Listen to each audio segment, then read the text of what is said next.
Hello. Welcome to a reading from the Bible of Genesis chapter 37.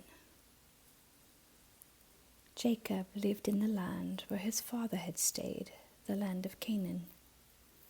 This is the account of Jacob's family line. Joseph, a young man of 17, was tending the flocks with his brothers, the sons of Bilhah and the sons of Zilpah, his father's wives.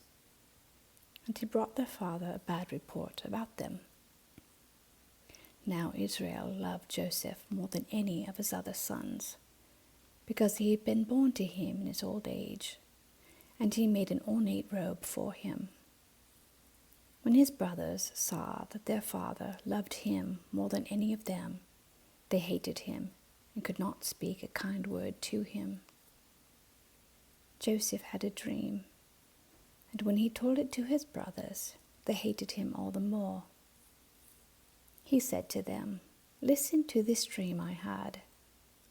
We were binding sheaves of grain out in the field, when suddenly my sheaf rose and stood upright, while your sheaves gathered around mine and bowed down to it." His brothers said to him, "Do you intend to reign over us? Will you actually rule us?"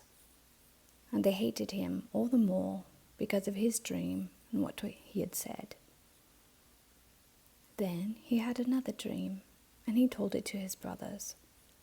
"Listen," he said, "I had another dream, and this time the sun and moon and 11 stars were bowing down to me."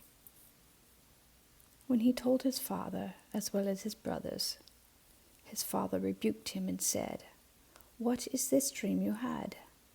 Will your mother and I and your brothers actually come and bow down to the ground before you?" His brothers were jealous of him, but his father kept the matter in mind. Now his brothers had gone to graze their father's flocks near Shechem, and Israel said to Joseph, "As you know, your brothers are grazing the flocks near Shechem. Come, I am going to send you to them." "Very well," he replied. So he said to him, "Go and see if all is well with your brothers and with the flocks, and bring word back to me."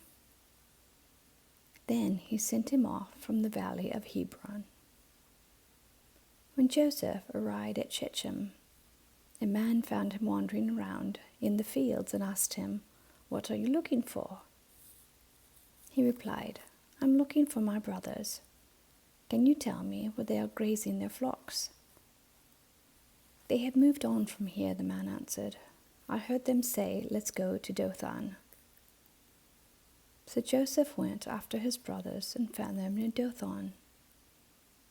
But they saw him in the distance, and before he reached them, they plotted to kill him.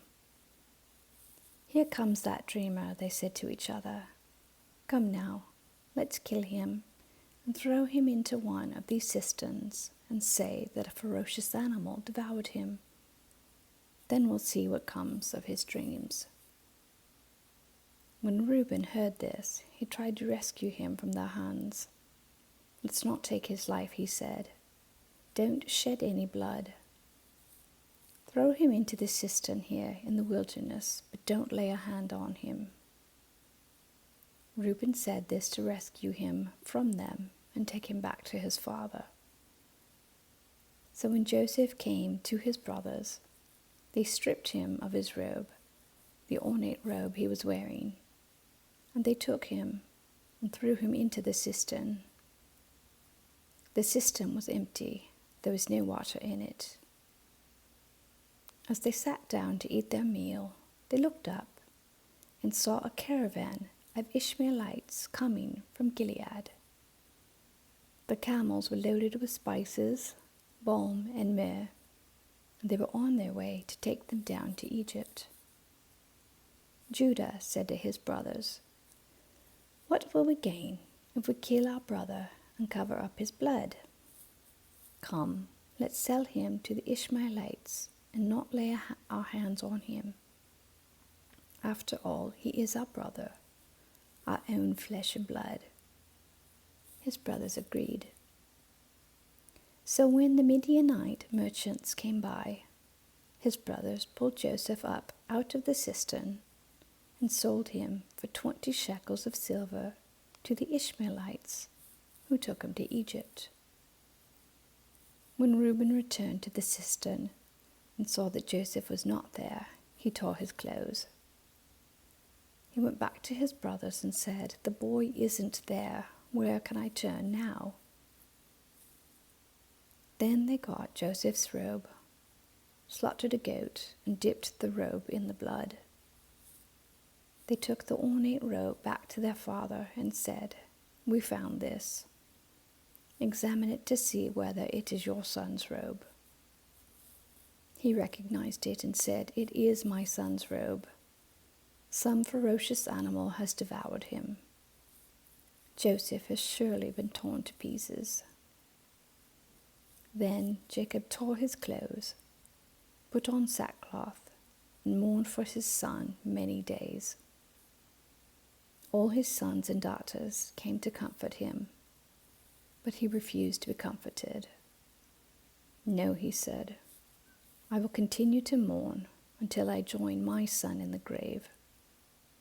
So his father wept for him. Meanwhile, the Midianites sold Joseph in Egypt to Potiphar, one of Pharaoh's officials, the captain of the guard. Amen. Thank you for listening.